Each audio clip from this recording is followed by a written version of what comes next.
Hey, it's Silent P. I hope you're well. Here's some cool wrestling stories. AEW removed the win-loss record from their website. I hear the internet is upset about it, but I don't pay attention to that or the lower thirds really, so it doesn't change much for me. I did check to see if it brought any changes on the show, but I couldn't find any. The records were still there during the entrance lower third, so yeah, it happened if people are talking about it. In other news, keep in mind Collision and Rampage are back-to-back this Friday due to All Out being on Saturday. Story number 1, the emaciated skinhead hooked on Ozempic, Daniel Garcia, started the show. I was truly convinced that he may leave for WWE. Guess I was worked.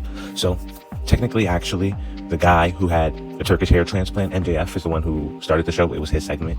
That's not a new thing, but our homie, Daniel Garcia, DG, Red Def himself, held himself down on the mic with one of the greatest doing it right now, so we're happy for our boy. Once again, MJF added a masterful layer to his character. He's lying about protecting Danny to cover the pain that he felt from the internet abandoning him. Just like the kids in his high school abandoned him. Talking about Danny's mom was a low blow, but that's what men do. How you getting into that red blood on that white suit? I don't get. What was the point? But let's move on.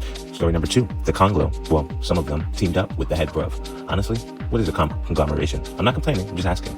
But Willow had a magical shirt on, Will Ospreay had Crocs on, which was also magical, and Kyle's character is unfortunately like the middest of mid-card character that's available. Still, I think him and Briscoe work great together.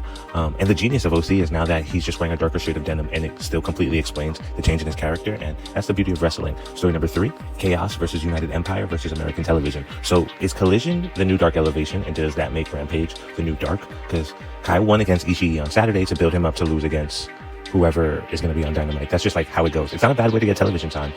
If you're watching Ring of Honor, I'm sure you're probably even getting a bit more of Kyle, but I'm just curious how long he can get away with it before the luster dies, or he just has to travel up the card. Either way, Okada versus Fletcher, it's like a G1 match on live television, and that's sick. Story number 4, I am such a hater. I'm happy every time she's on my screen. I love her new gear. She's genuinely one of my favorite wrestlers to watch in the ring. She's so crisp, she's so precise, and while we're talking about it, I also love the Saraya Harley Cameron dynamic on screen.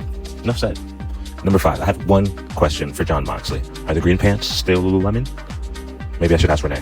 Or maybe I should ask Darby at Grand Slam. Story number 6, the beauty versus the native beast. I don't understand what we got going on with Nyla. She's never on screen, but every time I see her, they tell me about how much she wins and how dominant she is. And I'm just wondering when. But at least she's fun to watch. I enjoy it every time. And Mariah, she's a different kind of heel. I can really only compare her to Charlotte with a Carmella kind of vibe, but she's British. That's me trying, but definitely not giving it justice. There's also like a Japanese influence that's so obviously there that makes it even harder to compare to. Whatever it is, it's great and I love it. Story number 7, I want more character from Camille. I understand it takes time. It took time with Hayter, it took time with Hook, it took time with Prince Nana, with Wardlow. By the way, where is Wardlow? But I still want something more from her though. Something distinguishable just for her. You know, instead of just being the CEO's generic henchman. Here's to hoping she finds it, whatever it is. Regardless, Mercedes is the perfect heel. Sheeta is the perfect babyface. I wish Deanna wasn't getting fed to her for her reset, but I'm still happy the Virtuosa is getting TV time. Story number 8. Okay, so Swerve buying his childhood home back was all part of this Hangman storyline, and I did not see it coming at all. Honestly, this is wrestling. Clap, clap, clap, clap. I saw the feature on social media. When they showed it on television, I thought to myself, really? They're spending precious TV time on this? Okay, cool. All while I'm being played like a damn fiddle. Of course Hangman was going to get his revenge. Of course it was the week after he walked off saying nothing. Of course it had to be a lights out match to make it make sense why he was headlining the pay-per-view rather than the Danielson match. Of course it was set up right in front of my eyes and I was worked anyway. Perfectly done. 2 honorable mentions.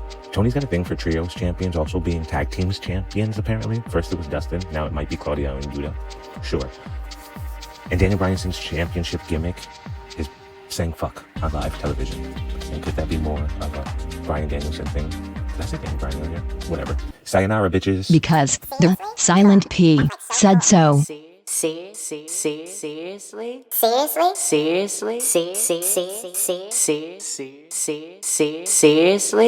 Cool.